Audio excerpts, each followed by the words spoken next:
You found it. Your home for the best content on your favorite team, the Fighting Tigers of LSU. Do us a favor, subscribe to the channel, leave your comments below, and be sure to smash that like button.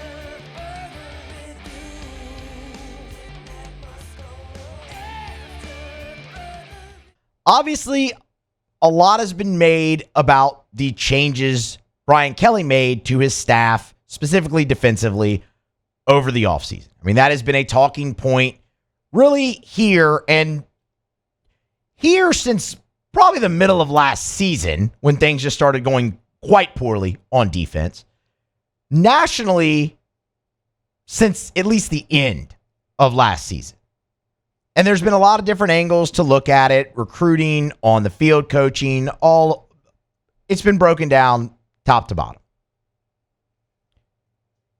247 Sports has thrown their hat into that ring now again. Brad Crawford over there put together a list of the top 24 most impactful hires of the offseason. And two of LSU's new defensive coaches made the list. I want to talk about each of them, but one of them a little bit more in depth. So Bo Davis, new defensive line coach for LSU, really focusing on the interior of the defensive line because, again, they brought Kevin Peoples along to work with the edge rusher. So Bo Davis came in at number 12.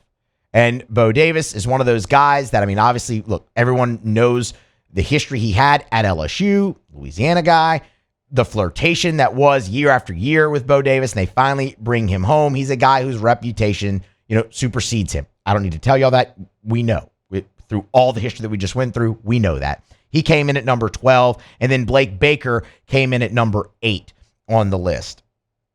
When looking at Bo Davis and the write-up, we'll talk a little bit about that. Talked about, him coming in to help out LSU's pass rush and things of that nature. The 3 national championship teams he was on staff for under Nick Saban, both at LSU and at Alabama. But where they really kind of went in on was the 3-year stint he spent with Sark over at Texas. And mentioning that he helped the Longhorns finish second in the Big 12 this past season in sacks and TFLs. That really kind of kickstarted them, going into their inaugural college football playoff there, and just complimented the whole defensive line as a whole up front with Barron Sorrell, Ethan Burke, Byron Murphy, and Tavondre Sweat. It controlled the line of scrimmage and really developed under Bo Davis. And that's what I kind of want to talk about. Because the one thing they didn't mention there is what we've talked about so much with him was the recruiting prowess. And there's 2 ways to look at that so far at LSU, because that absolutely matters when you talk about the impact of Bo Davis to Brian Kelly and LSU staff and the LSU football program.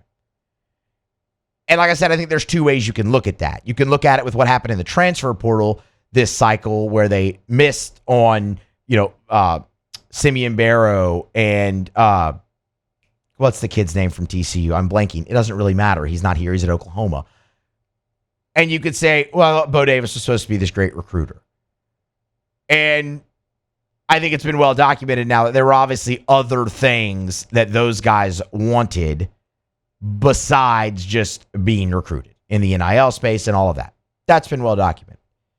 But you can look at it that way. Or you can look at it and say, defensive line is a major strength of the class, the next 2 classes in Louisiana, and LSU's in on all of them. And nationally.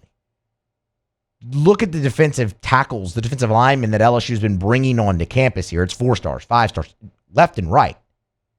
And they're in on them all. So the recruiting aspect of it is already working. What's going to be really interesting for Bo Davis this year to see his impact, because like I said, I think you're seeing it recruiting, is the on-field development.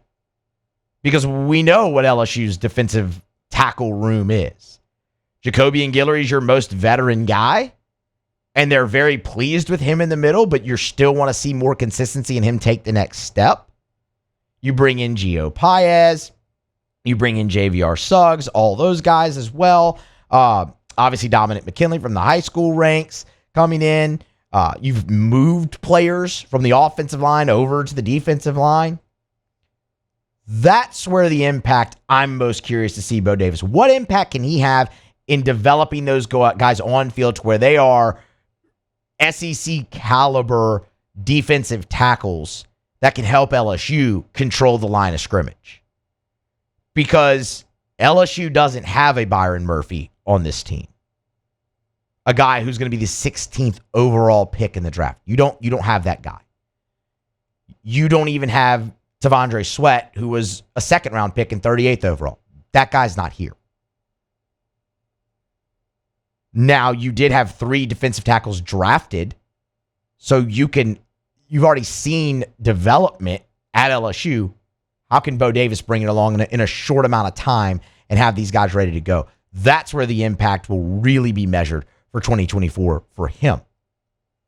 When you look at Blake Baker, obviously, you knew he would land on this list. And for him to land in the top 10 makes an awful lot of sense. The turnaround that he had at Missouri, it's been well documented. Top 25 nationally in scoring defense, holding teams to under 21 points per game, all of that. And you're looking for him to come in and immediately have success at LSU. And what everybody's going to look at there is how he uses Harold Perkins, because that's been a question really since Harold's freshman season ended. How is LSU going to use him? And I'm not here to have that conversation. We've had that ad nauseum, and we'll continue to have that conversation throughout the summer, throughout camp, and throughout the season. What I'm most interested in, and that does play a factor in it, but with Blake Baker, is something that he's talked about so much, and that's molding the defense to the strengths of his players. How he's able to do that. Because you obviously need development at certain positions on this team. Defensive line's one of them. We just talked about that. But obviously in the secondary as well, because you have a lot of young guys who are going to be asked to contribute. You're going to have a nice mix in the secondary of young and veteran. When you look at a guy like Jordan Gilbert, but you look at the freshman like a Javian Toviano who contributed so much late in the year coming back for his sophomore season. You'll just have that nice mix. And you do have depth there.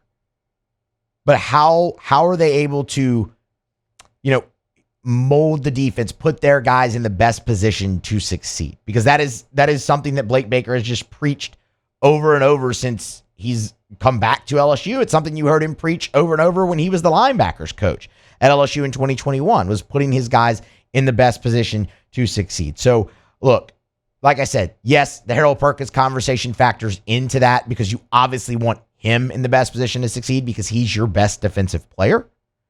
But as a whole, when it comes to scheme and things of that, how Blake Baker handles that, that's something I think that's just interesting from a 10,000-foot view, not kind of honing in on certain guys. And it's all going to work hand in hand. Bo Davis getting those guys ready to go up to speed to be capable SEC defensive linemen is going to go hand in hand with being able to, what they can handle, hand in hand with what position you can put them in Blake Baker's defense to go have the most success. Everyone has said it. I'll just be the next in line. LSU doesn't have to have this dramatic turnaround on defense. They just can't be the worst defense in school history like they were arguably in 2023. Because you're going to have enough on offense to be more than serviceable on that side of the ball. You need marked improvement. Not complete overhaul turnaround, marked improvement on defense. And LSU will have a chance to have a really successful season and meet a lot of their goals that they set out. But more national acclaim for the staff that Brian Kelly has put together. Bo Davis coming in at number 12. Blake Baker coming in at number 8 on 247 Sports top 24 most impactful hires of the offseason. Hey, thanks so much for watching. Please leave your comments. I love to interact. And be sure to hit the red subscribe button below.